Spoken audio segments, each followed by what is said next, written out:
there are some issues with Ethereum and the merge that are going on, and we need to address them. Bitsby Trippin had retweeted a tweet covering this particular vulnerability post-merge that kind of revealed itself on Ethereum, and it's the circuit breaker on MEV boost. So MEV, minor extractable value, it's what it used to be called, or well, it really depends on at what point you're looking at it. So whenever people didn't like MEV, right, people wanted to call it minor extracted value. And when people did like MEV, they wanted to call it maximal extracted value.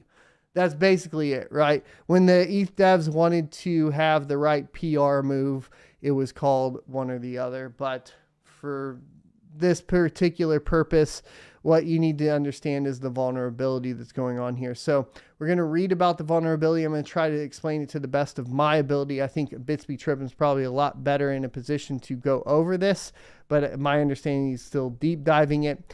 Developer Alex Stokes raised an extreme failure case for MEV Boost on Thursday's call.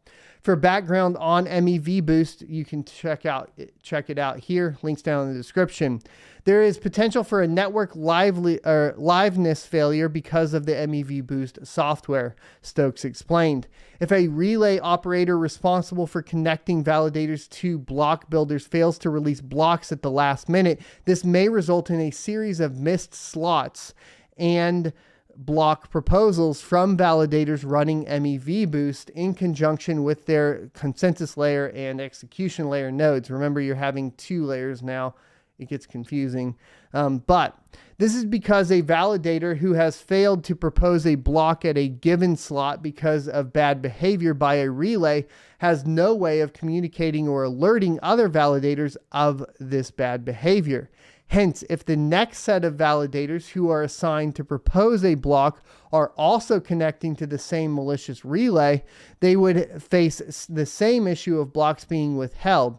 Eventually, attentive validator node operators should disconnect from the relay and fall back on building blocks locally from the Ethereum mempool, in the case that they identify as a malicious relayer. However, the risk is that if it takes validator node operators a long time to identify a bad relay and avoid it, this could result in several hours of missed blocks and unconfirmed transactions on the network. So we move to proof of stake, and what do we introduce? Downtime. Have we seen this before? Yes, Solana. What are we getting out of proof of stake that is beneficial in these cases? Now, I'd want to point something out. MEV Boost is not required, but almost everybody runs MEV Boost. So you kind of have a weird situation where it's not required for Ethereum to function, but because it is implemented by most services on Ethereum and so on, you end up, and by most validators, I should say, you end up with the problem of it still just being a problem there, right? And the way this behavior would work, though, to give you guys an idea, is if you had essentially one bad actor and then a whole bunch of people joining that bad actor, it almost turns into essentially what's called or referred to as a DDoS attack, or a denial of service attack, right? Or distributed denial of service attack. And that could be implemented through just one bad actor. That doesn't have to be done through the entire network, right? So people start connecting, they keep connecting to that one. And so technically it could be manipulated to actually intentionally do it, which is kind of the scary part here. One proposal to mitigate the issue of a potential relay failure on the liveness of the network is to introduce a circuit breaker condition. So they're like, look, what we're going to do is in between, we're just going to solder in a little switch here so we can just turn it off in the case that this happens. The condition could be as simple as instructing validator nodes to automatically turn off MEV Boost after noticing 5 missed slots on the network. The question is, though, right, that I would have is, couldn't there just be a workaround to basically turn it back on by a bad actor, right, at the end of the day? However, such a solution would present a risk of validators instead of a relay acting maliciously. Specifically, a malicious validator node operator controlling a large amount of staked ETH could abuse this circuit breaker condition by withholding blocks from being proposed in slots intentionally to dupe all other validators into turning off their MEV boost. So you end up with another problem here, apparently, to where they could trick them to turn off MEV boost, and then they benefit. That one bad actor could benefit from all the MEV boost while the other ones are shutting off automatically because of the 5 missed slots on the network. Then the validator node operator could monopolize earnings from MEV for a period. Yep. As such, developers discussed potentially increasing the threshold of missed slots to a higher number, such as 16, to make it harder for any malicious actors from intentionally fiddling with this threshold and triggering this behavior for their own gains.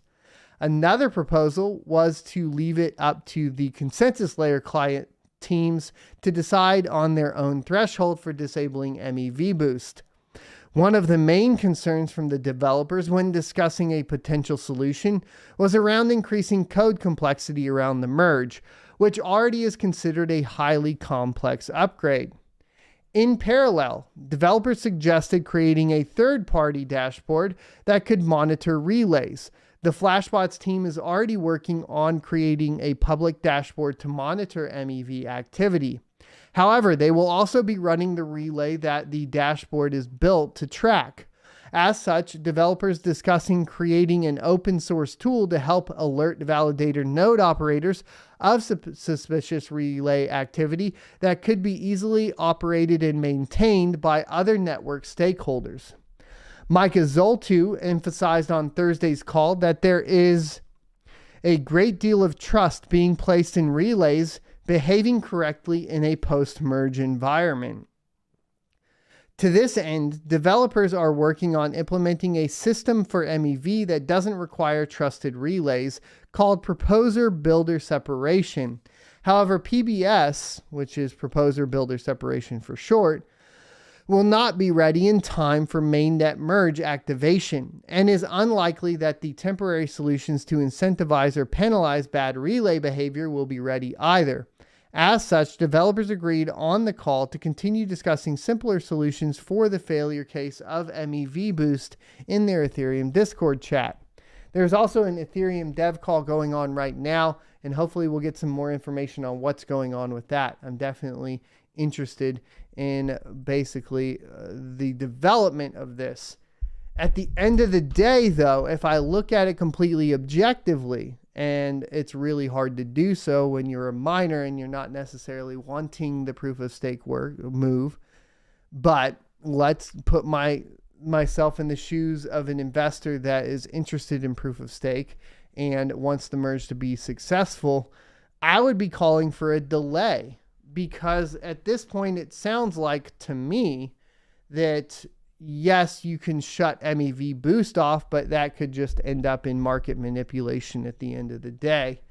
And I don't think that that is the direction you would want to go as Ethereum to go as an investor, because then you just end up having an even more imbalanced monetary policy, right? Thanks for checking out this clip from the Crypto Mining Show. You can check out the full episode here or more crypto content down here. Also, I'd like you to check out my locals page at sonofatech.locals.com, where you can become a member for free or choose to be a $5 a month supporter that unlocks additional content.